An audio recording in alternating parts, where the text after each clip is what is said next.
دروس رمضان باب 2 روزے کی فضیلت۔ اللہ کے رسول صلی اللہ علیہ وسلم نے فرمایا، جنت میں ایک دروازہ ریان ہے جس سے قیامت کے دن صرف روزے دار داخل ہوں گے، ان کے سوا اس دروازے سے کوئی داخل نہ ہوگا۔ کہا جائے گا کہاں ہیں روزے دار؟ اس پر وہ اٹھیں گے اور اس دروازے سے داخل ہو جائیں گے۔ اس کے بعد وہ دروازہ بند کر دیا جائے گا اور پھر اس سے کوئی اور داخل نہ ہوگا۔ یہ حدیث بخاری و مسلم میں ہے۔ صحیح بخاری کی ایک روایت میں ہے، اللہ کے رسول صلی اللہ علیہ وسلم نے فرمایا، جنت کے 8 دروازے ہیں جن میں ایک دروازہ ہے جس کا نام الریان ہے۔ اس دروازے سے روزے داروں کے سوا اور کوئی داخل نہ ہوگا۔ جنت سلامتی کا گھر ہے جسے اللہ تعالیٰ نے متقین کے لیے ابدی رہائش گاہ بنایا ہے۔ اس خوبصورت اور نعمتوں سے بھری جنت میں داخل ہونے کے لیے اللہ تعالیٰ نے 8 دروازے بنائے ہیں، جن میں سے ایک دروازہ روزے داروں کے لیے خاص کر دیا ہے۔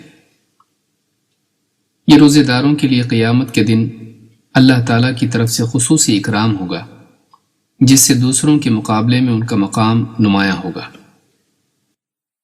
الریان کے معنی سیراب کے ہیں جو عطشان پیاسا کی ضد ہے۔ چونکہ روزے داروں نے دنیا میں اللہ کی خاطر بھوک پیاس کی تکلیف برداشت کی، لہذا آخرت میں انہیں ایک ایسے دروازے سے جنت میں داخل کیا جائے گا جس کا نام ہی الریان یعنی سیرابی ہے۔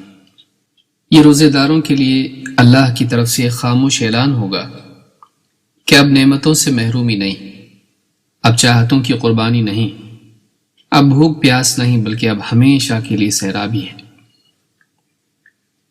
ابو ہریرہ رضی اللہ تعالیٰ عنہ سے روایت ہے کہ اللہ کے رسول صلی اللہ علیہ وسلم نے فرمایا، جو شخص اللہ کی راہ میں 2 چیزیں خرچ کرے اسے جنت کے دروازوں سے آواز دی جائے گی، اے اللہ کے بندے، یہ دروازہ بہت خوب ہے۔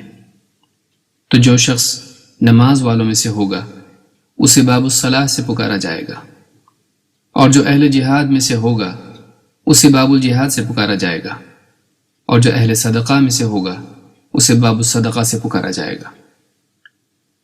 یہ سن کر ابو بکر صدیق رضی اللہ تعالیٰ عنہ نے عرض کیا، اے اللہ کے رسول، میرے ماں باپ آپ پر فدا ہوں، کسی شخص کو ان دروازوں میں سے کسی ایک ہی دروازے سے پکارا جائے تب بھی اس کا کچھ نقصان نہیں، لیکن کیا کوئی شخص ایسا بھی ہوگا جسے ان سارے ہی دروازوں سے پکارا جائے گا؟ آپ صلی اللہ علیہ وسلم نے فرمایا، ہاں، اور میں امید کرتا ہوں کہ تم بھی انہی میں سے ہو۔ اس حدیث کو امام البخاری و مسلم نے روایت کیا ہے۔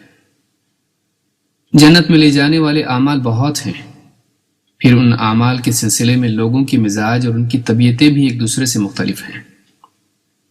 کسی کا میلان نماز کی طرف ہے تو کسی کا روزے کی طرف۔ کوئی دین کی خاطر اپنا مال لٹاتا ہے تو کوئی اللہ کی خاطر اپنی جان بھی نچھاور کرنے کے لیے تیار رہتا ہے۔